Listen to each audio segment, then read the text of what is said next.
Hello बच्चों, चलिए प्रश्न को पढ़ते हैं। क्षार धातुएं उच्च ताप पर संश्लेषण द्वारा लवण के समान हाइड्राइड बनाती हैं। इन हाइड्राइडों की तापीय स्थायित्व निम्नलिखित में से किस क्रम में घटती है? विकल्प पहला CSH RBH KH NaH LiH। विकल्प दूसरा KH NaH LiH CSH RBH। विकल्प तीसरा NaF Li KH RBH CSH। विकल्प चौथा LiH NaH KH RBH और CSH। तो आइए सबसे पहले हम इस प्रश्न की मुख्य अवधारणा को समझते हैं कि आखिर हमारा प्रश्न क्या कह रहा है। मुख्य अवधारणा इसमें बोला है क्षार धातुएं। तो हम आपको बता दें, वर्ग पहले के धातुओं को हम क्षार धातुएं कहते हैं। क्या? वर्ग पहले।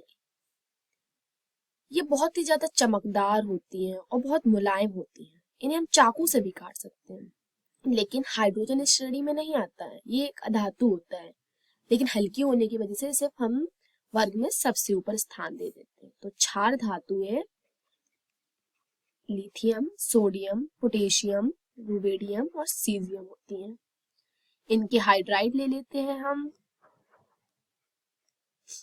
हम जानते हैं जब हम वर्ग में ऊपर से नीचे की ओर चलते हैं, क्या वर्ग में ऊपर से नीचे की ओर चलते हैं, तो हमारे कोशों की संख्या में वृद्धि होती है, जिससे परमाणु त्रिज्या बढ़ती है। क्या?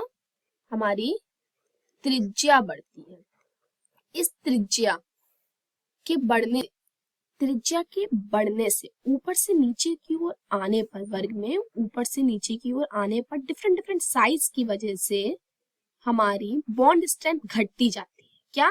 बॉन्ड स्ट्रेंथ घटती जाती है, जिसकी वजह से हमारा तापीय स्थायित्व का मान, क्या? तापीय स्थायित्व का मान घटता जाता है। क्या होता जाता है? घटता जाता है।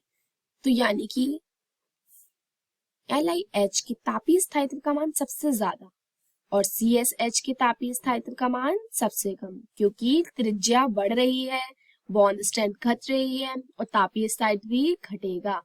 तो सबसे ज्यादा तापीय स्थायित्व हमारा LiH, फिर NaH, फिर KH, RBH, फिर CSH। तो आइए हम विकल्पों को देखें।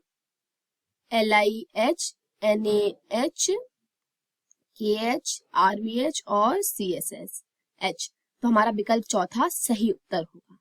आशा करती हूँ आप सभी को मेरा समझाया हुआ प्रश्न समझ आया होगा। धन्यवाद।